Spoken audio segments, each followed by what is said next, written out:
Hello everybody, Floppy Hat Photos back here again for a random rant. And today's random rant is slightly different than a lot of my ones, but it kind of is what it is. It's about, I guess, mechanics, or people in general, but that are overconfident and overpromise and then underdeliver, and it's super annoying. So this one today is about a young mobile mechanic. Claims it's SAC certified, claims he got to school for it, all this kind of stuff, yada yada, whatever. Came by yesterday, or 2 days ago, and looked over my Suburban to basically do some moving around on things and fixing some parts that I don't feel like crawling around underneath to do. So needed to change out the master cylinder, the booster. Had to change out some lines, reflare some lines, so on and so forth. And things the last mechanic that I hired to do had screwed up also. So, and he's like, yeah, this is where it be. They got no problem. And I straight up told him right to his face, because he can't on a price. And I said, if you are not capable of doing this, 100% you do not believe you can do this, please, for God's sake, do not even start. I will give you the price that you're saying you want to do the labor. I'll give it to you right now in cash. Just get the fuck off my yard and don't come back. Like, if you can't handle this. No, this is a pretty easy job. I'm like, it is an easy job. It's not rocket science. It's just, I can't, there's that. My body doesn't like it when I crawl around like that. I don't do well underneath dashes and stuff. It hurts my back, hurts my neck. And then I end up paying for it for days. So for the small amount of money he wanted, I'm willing and happy to give him that money to basically offset my pain for days afterward. So perfectly happy with it. He said, yep, 100%, I got this. And the price we agreed upon, he even said, if I can't get it done, if I don't get it working, I don't get it finished, you won't pay me at all. And I said, okay. He said, if I get it working, you pay me. And my thought was, I'll happily pay you double, what you're asking. Didn't say it to him, but thought in my head, you get it done tomorrow, you get this thing knocked out, I'll happily pay you tomorrow. And if there's some stuff comes up that you don't, something that's not common, we can't go pick up at a parts store tomorrow, happily get it done the next day, whatever, I don't care. So he's like, yep, not a problem at all, blah, blah. So he shows up yesterday, and starts working on the truck. Everything seems going pretty well. And he ended up doing a couple things I wasn't really happy about. One of the things he had made the remark was, as I talked to him a little bit and stuff, I said, hey, I'm not gonna hover over you, I'm not gonna bug you. If you need help, needs me to pump brake, needs me to hold a wrench, needs somebody to, because a lot of times you don't have a captured nut. Like on the firewall, you gotta hold something on the dash, underneath the dash, and also on the firewall. I'll hold the easy one, you move the other one, kind of thing. No big deal. And he goes, yeah, no problem, blah, blah. He goes, I hate when people come over and say, oh, I wouldn't have done it that way, or you're doing it wrong, or blah, blah. So I just kind of leave him alone. Once I kind of go over and to check in on him, and there's a few little dumb things that he was kind of, I don't know, just doing differently than I would do. Wrong or right, don't know, but definitely differently. He was trying to suck the brake fluid out of the master. Couldn't figure out how to get his vacuum pump, handheld vacuum pump thing to work. And he said he tried to use it before, couldn't get to work, and he's putting a little rubber gasket on, completely wrong. And I'm already in that world like, well, you said you hate when people tell you you're doing something wrong. And I'm like, well, I do it differently as well. And he's like, oh, I can't get this thing to work, blah, blah. And he was getting ready to grab like a roll of paper towels to suck up an entire master cylinder full of brake fluid. I'm like, hold on, let me see that gasket. So I took it back off. He had like wrapped it on outside. It was, the thought went through my brain when I saw him do that. I thought, oh, you're not very bright, because no way in the world could this ever have made sense. And I'm like, oh God, this is gonna be one of those days. So I got the gasket out off the outside of the tube, it's like a little canister, put it inside, and it's a flawed design, but it does work. So went ahead, got it hooked up correctly, got the gasket in it, put the lid back on it. I said, here you go, try it now. He's like, oh, that works. And I'm like, yeah. So I showed him what I did with the gasket, so he would then be able to recreate it later, because this is the second time trying to use this thing and it didn't work. But also in that world of, you're a young guy, you're starting this business, that you had a product, you bought a new part, you bought a new tool, you could not get to work, which I assume made that job you were doing before much harder, or more difficult, at least more difficult. Maybe not a lot more difficult, but more difficult. Because with that handheld tool, he could bleed brakes by himself. Without it, he needs two people. No big deal, here we go. But when you couldn't get to work that day, I understand that shit happens. But why not that night you go home, put that on the front of your mobile, mechanic shop, your transport, your truck, your van, your way you're driving. Set it up front of a little note that says, hey man, figure this sumbitch out. Jump on YouTube.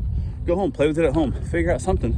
So next time, weeks or months later, when you're back at my shop or in my backyard working on my shit, you don't look like a damn idiot not knowing how to work this tool and not being able to work on this damn tool or work on this damn truck because you don't have the proper working tools. You have the proper tool, you don't know how to work it. So that didn't give me great inspiration, but it is what it is. So back in, playing some dogs and stuff, got a few things done, came back out. He was trying to put the bracket on, which I don't think we need. And I told him, I don't think we need the bracket. So I found that yesterday. So back to that, I should have at that point said, hey, don't use the bracket.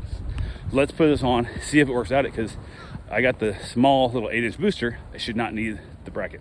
Now if I had the big 11-inch booster, I'd need a bracket. But I don't have 11-inch booster, I have an 8-inch booster. So I was like, okay, I didn't say it. I'm like, whatever. And then he's struggling and struggling and struggling and struggling. And he's over there for way too long.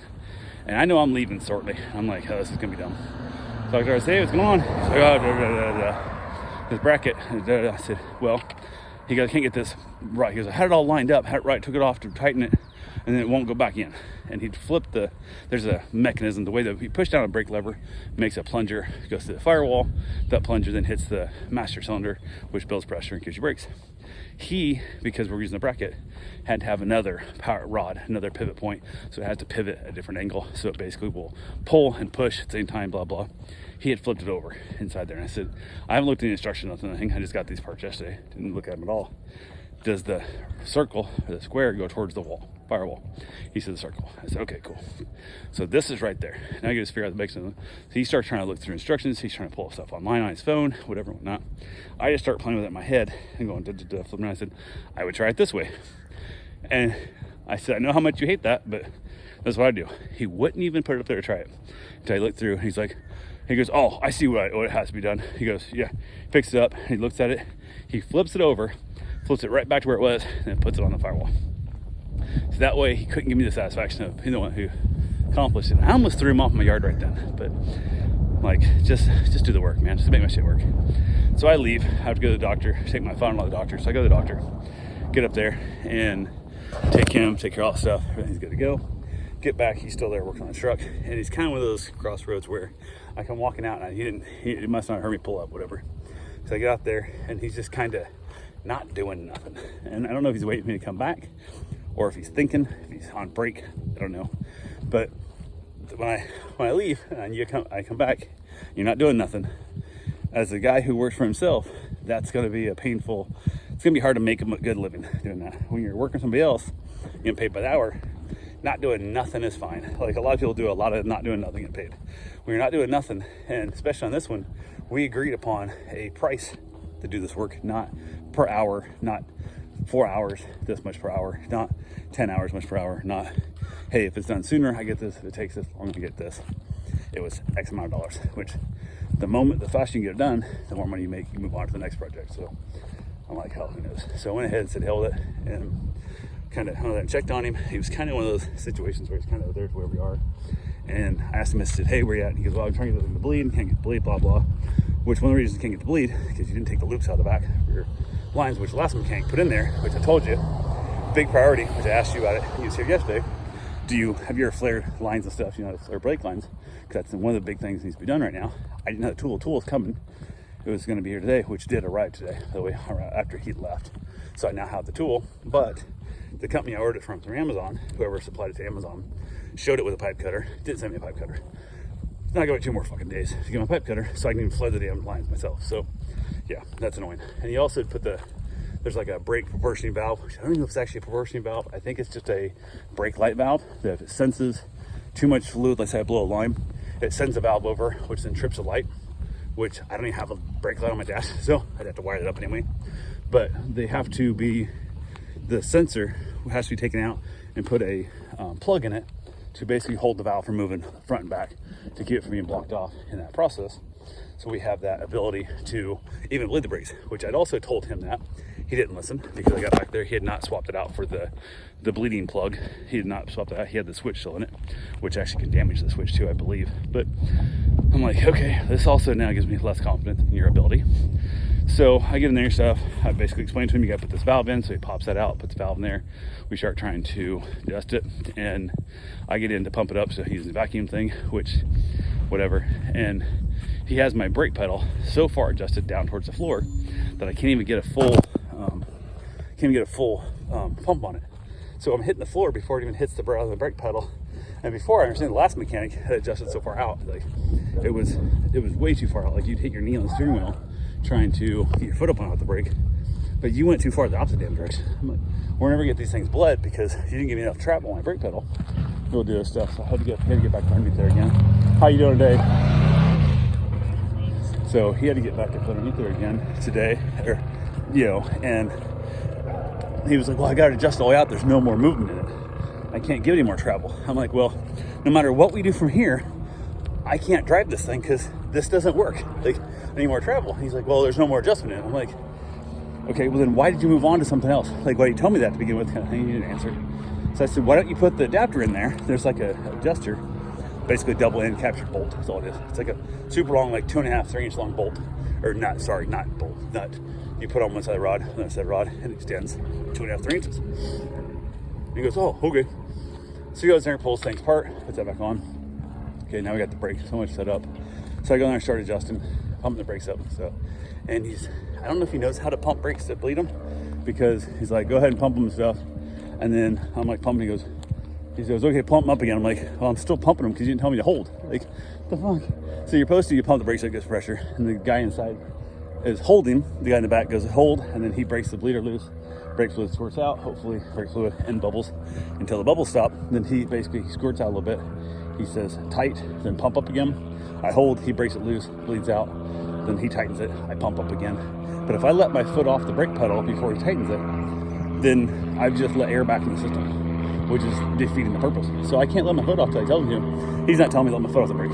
So he's back there, I got my foot pumped down, he's back there opening and closing it, and he's doing nothing. And I'm like, son of a bitch. It's like, okay, I'm like, well, this ain't working. So then I come to find out that the front part where the line goes into the bottom of the switch, the portion valve / switch, is jammed up, and it's all fouled. They're all galled up. He couldn't get it up in there. It doesn't line up right, so it's actually leaking. So even if we did get it bled, there's still a leak up front, which allows air in, which also doesn't allow it to freaking ever bleed. So what are we wasting our time here for? So yeah, I was not impressed, not happy.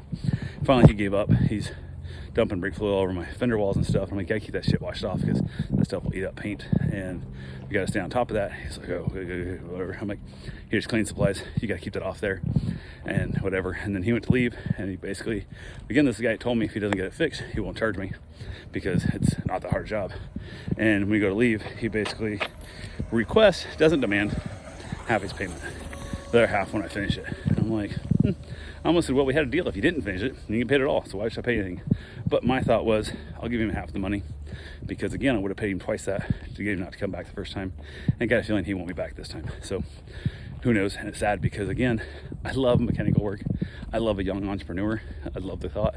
I would have happily helped build his business if he was honest and reliable.